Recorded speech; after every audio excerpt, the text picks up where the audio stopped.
warahmatullahi wabarakatuh. Teman-teman semuanya, di sini kami akan menjelaskan sedikit mengenai behavioristik. Mungkin sebagian dari teman-teman ada yang menanyakan apa itu behavioristik dan apa tujuan dari behavioristik itu tersendiri. Dari apa yang kami pahami, bahwa behavioristik itu merupakan salah satu pendekatan psikologi yang berfokus pada tingkah laku manusia. Teori ini berpendapat bahwa tingkah laku manusia itu bisa dipelajari melalui observasi objektif dan eksperimen.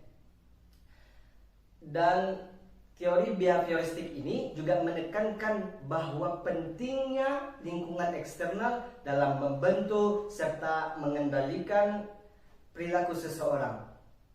Atau yang mudah kita pahami, bahwa seseorang itu bisa menjadi baik jika faktor lingkungannya baik juga. Dan begitu juga dengan sebaliknya, jika lingkungannya buruk, maka kemungkinan individu tersebut bisa menjadi buruk juga. Salah satu tokoh yang terkenal dalam teori behavioristik ini adalah teorinya Ivan Pavlov, yang mana Ivan Pavlov tersendiri merupakan fisikawan dari Rusia yang memperluas penelitiannya ke bidang psikologi. Teori Ivan Pavlov ini juga dikenal sebagai teori klasik pengkondisian ataupun teori klasik pembelajaran. Ivan Pavlov melakukan eksperimen kepada anjing dan menemukan bahwa respon refleks itu dipicu oleh adanya rangsangan yang mana sebelumnya tidak berhubungan dengan respon tersebut. Atau contoh yang paling terkenal dari teori Ivan Pavlov adalah ketika ia mengaitkan dengan bunyi lonceng dengan pemberian makanan kepada anjing.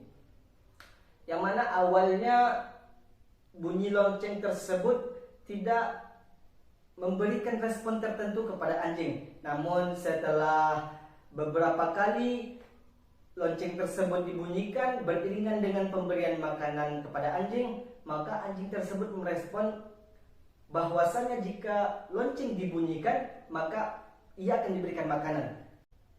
Begitulah teori dari Ivan Pavlov tersendiri.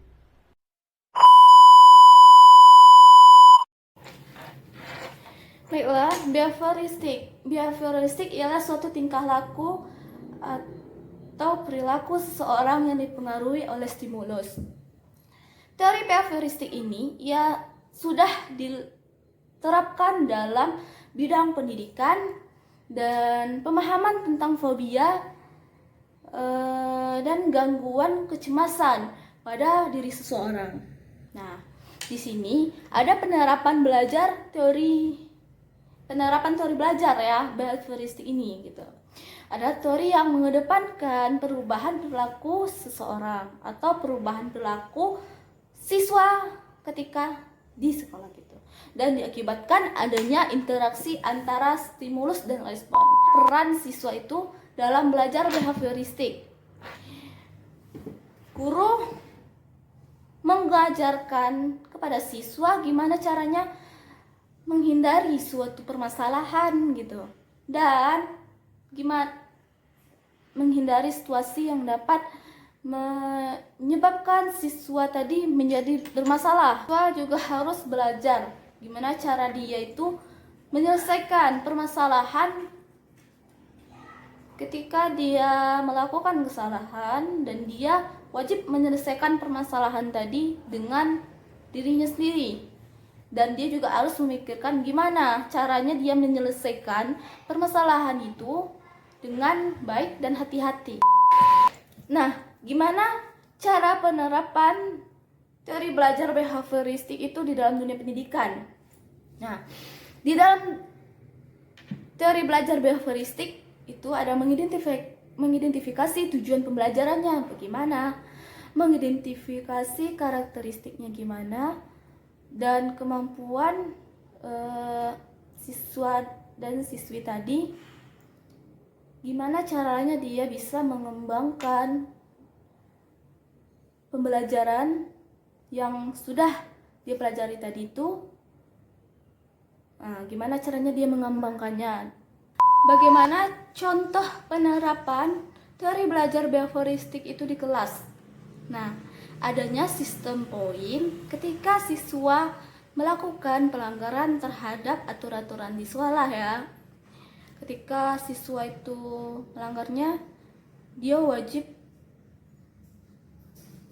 dihukum, wajib dia mengikuti semua aturan yang sudah ditetapkan oleh pihak sekolah. Gimana contoh penerapan teori belajar kognitif di sekolah? Guru juga bisa mendorong siswa untuk berdiskusi terhadap materi yang sudah diberikannya. Dan guru meminta siswa memberikan idenya atau pendapat yang dimiliki oleh siswa tadi, ide atau pendapatnya ya. Terus membuat siswa itu terus bergerak dalam menggunakan logikanya dalam pembelajaran tadi. Hanya itu yang dapat disampaikan dalam penjelasan teori behavioristik ini. Sekian, terima kasih. Apabila ada kesalahan, mohon dimaklumi karena kami juga belajar, dan ketika ada kesalahan mohon disampaikan agar kami bisa memperbaikinya lagi dengan teliti.